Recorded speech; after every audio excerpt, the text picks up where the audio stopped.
Hitler का एक बहुत फेमस कोटेशन है, I use emotion for the many and reserve logic for the few. इसका ये मतलब है कि वो ये कह रहा है कि जब उसको कुछ लोगों को यानी थोड़े लोगों को अपनी बात मनवानी होती है तो वो लॉजिक का इस्तेमाल करता है, पर जब उसको बहुत सारे लोगों को यानी एक भीड़ को अपनी बात मनवानी होती है तो वो इमोशन का यूज करता है। ये बात बिल्कुल सही है कि बहुत बार ऐसा होता है कि जनता कुछ बातों को लॉजिक से नहीं समझती, पर अगर आपने इमोशंस का यूज किया तो आप उनसे अपना काम करवा सकते हो। इस वीडियो में मैं आपको एक अमेरिकन आदमी के बारे में बताऊंगा जिसने यही स्ट्रैटेजी लगा के ब्रिटिश लोगों को नाक को चने चंपा दिया। कहानी शुरू होती है साल 1765 से। ये वो टाइम था जब अमेरिका पे मोस्टली ब्रिटिश लोगों का राज था। जो लोग ब्रिटेन से आके अब अमेरिका में रहने लगे थे और यहीं पे सेटल हो गए थे, इनको कॉलोनिस्ट कहते थे। अब ये जो कॉलोनिस्ट थे ये ज्यादातर ब्रिटिश ही थे, तो ये समझना बहुत नेचुरल है कि ये कॉलोनिस्ट ब्रिटिश लोगों के साथ बहुत लॉयल थे।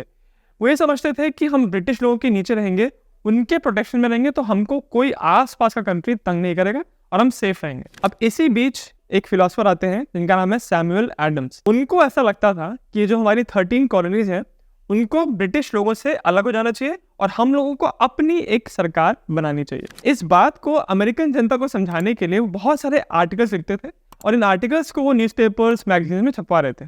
पर समस्या ये थी कि उस समय जो कॉलोनीज के लोग थे उनको ऐसा लगता नहीं था कि हमको ब्रिटिश लोगों से अलग होने की जरूरत है। उनको कोई जरूरत ही नहीं लग रही थी कि क्यों हम आजाद हों, क्यों अपनी सरकार बनाए जब हमारा प्रॉपर ब्रिटिश लोग देख रेख कर ही रहे और उनकी प्रोटेक्शन के नीचे हम लोग हैं, तो हमको कोई जरूरत नहीं, हमारा काम चल रहा है। हालांकि हर कॉलोनी में ब्रिटिश लोगों के अगेंस्ट थोड़ी बहुत कंप्लेन होती थी।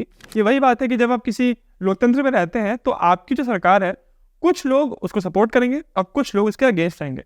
तो ऐसा नहीं है कि सारे लोग ब्रिटिश के भक्ति थे, कुछ लोग ऐसे भी थे जिनको ब्रिटिश लोगों के अगेंस्ट कंप्लेंट थी।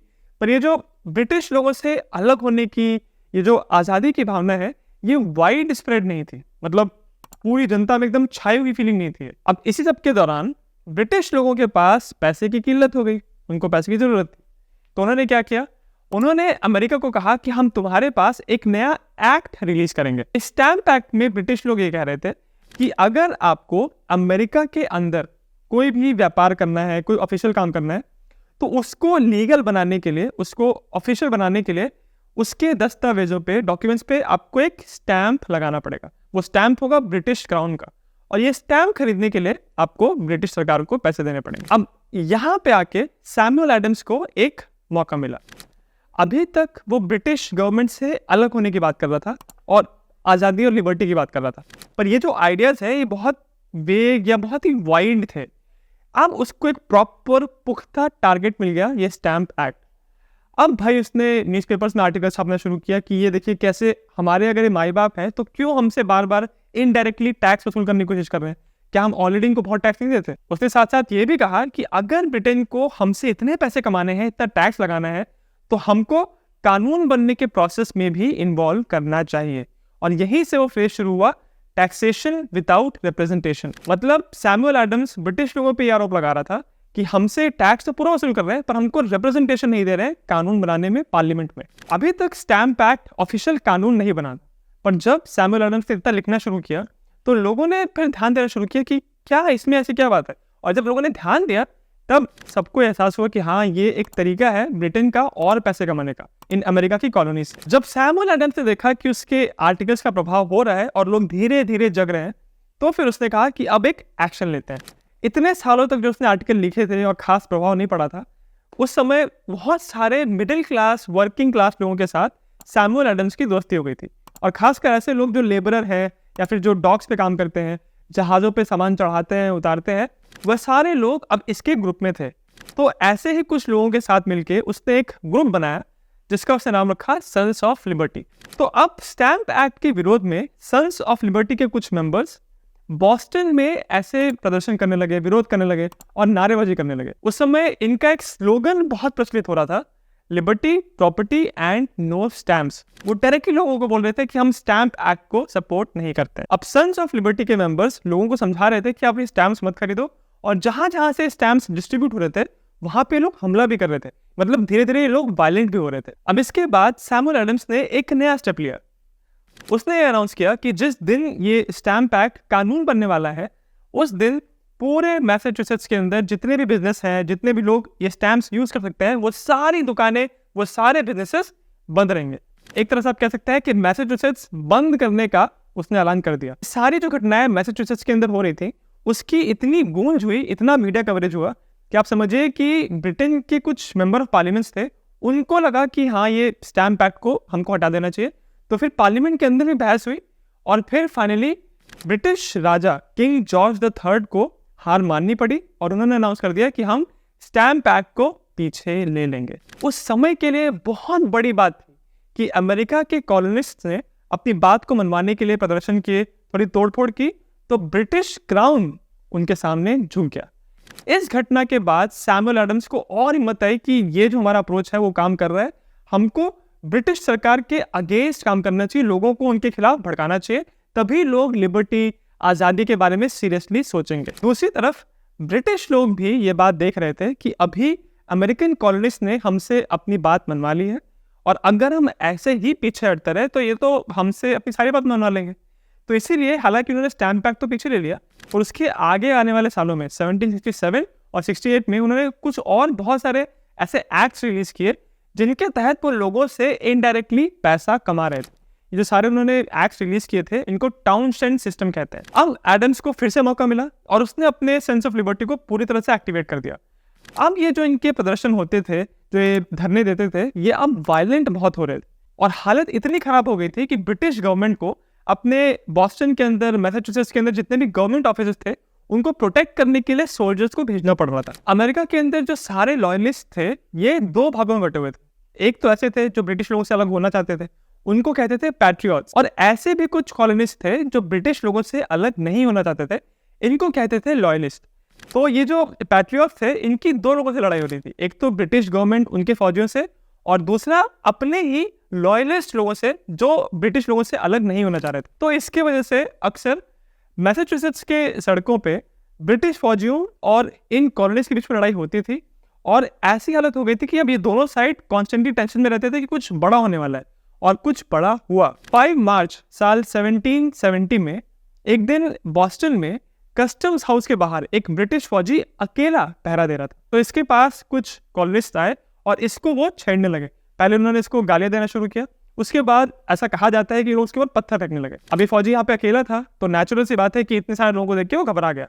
तो इस फौजी की जो राइफल है उसके ऊपर एक बेयोनेट लगा था, उस बेयोनेट से इसने एक बंदे के ऊपर हमला किया। अब ये देख के लोग और भड़के और उसको फिर मारने लगे। अब ये बंदा समझ गया कि भाई ये लोग तो मेरी जान ले लेंगे, तो उसने कुछ बैकअप, कुछ सपोर्ट को बुलाया। तो कुछ फौजियों को लेके कैप्टन थॉमस प्रेस्टन यहाँ कस्टम्स हाउस के बाहर पहुंचे और उन्होंने एक डिफेंसिव पोजीशन सेट कर ली कि अगर कोई सामने से कॉलोनिस्ट आता है तो उनके ऊपर ये लोग हमला करेंगे। पर फिर वहां पे बहुत भारी मात्रा में कॉलोनिस्ट इकट्ठा हो गए और वो पत्थरबाजी करने लगे इन फौजियों के ऊपर। इसी सब अफरा तफरी के अंदर किसी ने फायर वर्ड बोल दिया और यहाँ से ये जो ब्रिटिश फौजी है उन्होंने गोली चला दी। एक बंदे ने गोली चलाई तो जैसा आप सोच सकते हैं सब लोगों ने गोली चलाना शुरू किया और इस तरह से इन कॉलोनिस्ट के ऊपर ये ब्रिटिश फौजियों ने गोली चला दी और इसमें कुल मिला के 5 लोग मारे गए। ये जो घटना थी, ये पहली बार ऐसा हुआ था कि ब्रिटिश लोगों ने जो कॉलोनिस्ट को अपने भाई मानते थे, अपने छोटे भाई मानते थे, उनके ऊपर इस तरह से वायलेंट तरीके से उनको दबाने की कोशिश की थी। अब इस घटना को पूरे मैसेच्यूसेट्स, इनफैक्ट पूरे अमेरिका में फेमस कर दिया गया और इसको कहने लगे द बॉस्टन मैसेकर। अब सैमुअल एडम्स ने इस इंसिडेंट का पूरी तरह से इस्तेमाल किया। उसने पैम्पलेट्स छापे और लोगों को ये बोलना शुरू किया कि आप किसी भी ब्रिटिश फौजी के साथ इंटरैक्ट ना करें, उनसे नजरें भी ना मिलाएं, वो अगर आपके रेस्टोरेंट में आते हैं तो उनको खाना ना ऑफर करें, उनको कुछ बेचे ना, उनको रहने के लिए होटल कहीं पे भी उनको जगह नहीं मिलनी चाहिए। इन सारी चीज़ों की वजह से वहाँ पे जो ब्रिटिश फौजी थे वो लोग डिमोरलाइज हो रहे थे और वो लोग अब कोशिश करने लगे कि हमको यहाँ पोस्टिंग ना मिले और अगर यहाँ पे हम आ गए हैं तो हम किसी तरह से वापस ब्रिटेन चले जाए। अब इसके बाद साल 1773 में ब्रिटिश लोगों ने एक और गलती की। वो ये देख रहे थे कि उनकी जो ईस्ट इंडिया कंपनी है वो इस समय फाइनेंशियली बहुत प्रॉब्लम में है, तो इसलिए उन्होंने अब एक नया कानून लॉन्च किया। उसमें उन्होंने ये कहा कि अब अमेरिका में जितनी भी चाय बिक रही है उसको सिर्फ हमारी ईस्ट इंडिया कंपनी ही बेचेगी। हालांकि अगर देखा जाए तो अगर ये टी एक्ट जो है ये पूरी तरह से लॉन्च हो जाता तो इसमें अमेरिकन जनता का ही फायदा होता, उनके लिए चाय सस्ती हो जाती, क्योंकि ब्रिटिश लोगों ने प्लान किया था कि जितने भी टी इंपोर्टर्स हैं, जो कॉलोनिस्ट हैं, जो चाय खरीद के फिर यहाँ पे बेचते हैं, उनको हम कट आउट कर देंगे। हम जो चाय बेच रहे हैं वो डायरेक्टली जनता को बेचेंगे, तो मिडिल मैन जो है उसको हम निकाल लेंगे, तो चाय जो है वो सस्ती हो जाएगी। सैमुअल एडम्स ने इस पूरे टी एक्ट को एक अलग तरह से इंटरप्रेट किया। उसने कहा कि देखो, हमारी आज़ादी के बदले में हमको चाय पिला रहे हैं, सस्ती चाय पिला रहे हैं। क्या आपको सस्ती चाय चाहिए कि आपको आज़ादी चाहिए? जब आप अपनी जनता के सामने ऐसे लोडेड ऑप्शंस रखोगे तो बहुत ऑब्वियस सी बात है कि कोई ये नहीं कहेगा कि आज़ादी नहीं चाहिए, मुझे चाय पिला दो। इस टी एक्ट का विरोध करने के लिए एडम्स और उसके दोस्तों ने एक प्लान किया। उन्होंने ये कहा कि जब 1773 के एंड में, यानी दिसंबर में, जब ये East India Company ships Boston harbour पे आएंगी अपनी चाय को यहाँ पे अनलोड करने के लिए, फिर बेचने के लिए, तो हम उनके ऊपर हमला करेंगे। तो दिसंबर की एक रात को जब ईस्ट इंडिया कंपनी की शिप्स यहाँ बॉस्टन हार्बर पे लगी हुई थी, उन शिप्स के ऊपर बहुत सारी चाय रखी हुई थी, तो फिर एडम्स का जो ग्रुप था, सन्स ऑफ लिबर्टी, उसके कुछ मेंबर्स ने अपना हुलिया बदला और वो लगने लगे नेटिव अमेरिकन की तरह। और इस तरह से ऐसे चिल्लाते हुए वो लोग वहाँ पे शिप्स पे गए और जितने भी चाय के जो बैरल्स रखे थे उनको पूरा उन्होंने पानी में उल्टा कर दिया। पूरा वहाँ पे उन्होंने डिस्ट्रक्शन मचा दिया और वहाँ से पूरे लोग भाग गए। ये एक बहुत बड़ा इवेंट था और इसी को कहते हैं बॉस्टन टी पार्टी। इस चीज़ को देख के ब्रिटिश गवर्नमेंट समझ गई कि अब ये लोग ऐसे मानने वाले नहीं है, तो उन्होंने तुरंत पनिशमेंट के तौर पे पूरे बॉस्टन हार्बर को बंद कर दिया कि यहाँ से अब कोई व्यापार नहीं होगा, कोई यहाँ से ट्रेडिंग नहीं होगी।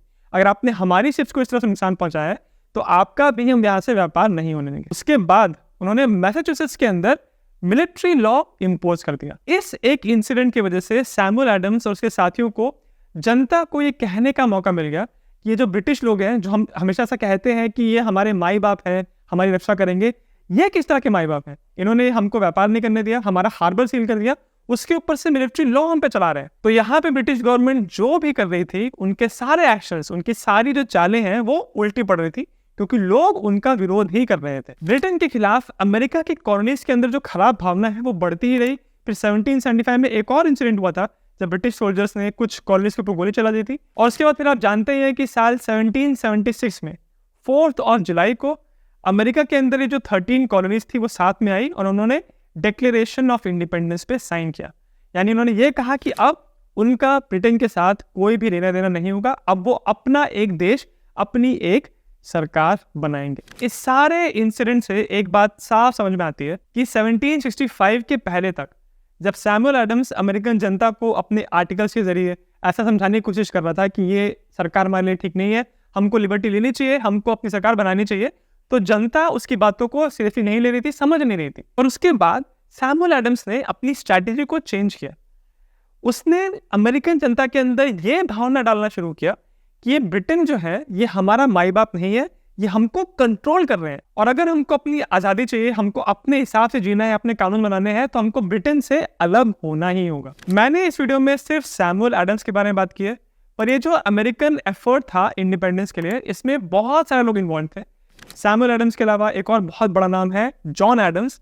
In fact John Adams Samuel Adams के कजिन थे और ये एक लॉयर थे, और इन्होंने इत्तेफाक की बात यह है कि उस बंदे को डिफेंड किया था जिसने ये बॉस्टन मैसेकर करवाया था। जो कैप्टन थॉमस प्रेस्टन था ना, जिसने ब्रिटिश फौजियों से फायरिंग करवाई थी इन कॉलोनीज के ऊपर, उस थॉमस प्रेस्टन को जॉन एडम्स ने डिफेंड किया और उसको मौत की सजा से, उसके साथियों को भी मौत की सजा से बचाया था। जॉन एडम्स आगे जाके अमेरिका के सेकेंड राष्ट्रपति बने थे। इनफैक्ट जो अमेरिका के फर्स्ट प्रेसिडेंट थे, जॉर्ज वॉशिंगटन, उन्होंने भी एक बहुत इंपॉर्टेंट रोल प्ले किया था ब्रिटेन को अमेरिकन कॉलोनीज से अलग करने के। इसके अलावा और बहुत सारे इंपॉर्टेंट लीडर्स हैं जिन्होंने अमेरिकन इंडिपेंडेंस में बहुत योगदान दिया था, जैसे John Hancock, Thomas Jefferson, Ben Franklin.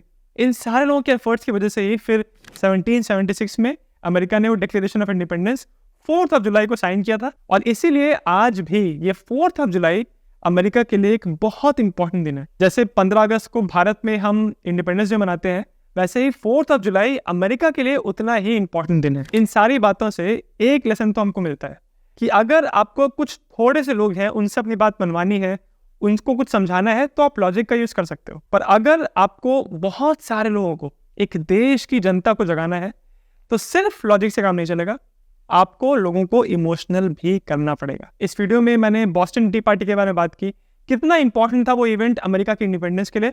उस इवेंट के ऊपर मैंने एक अलग से वीडियो बनाया है, लिंक डिस्क्रिप्शन में है। और अगर आपको वीडियो अच्छा लगा, सिर्फ तभी मेरे चैनल जिज्ञासियम को सब्सक्राइब जरूर करें।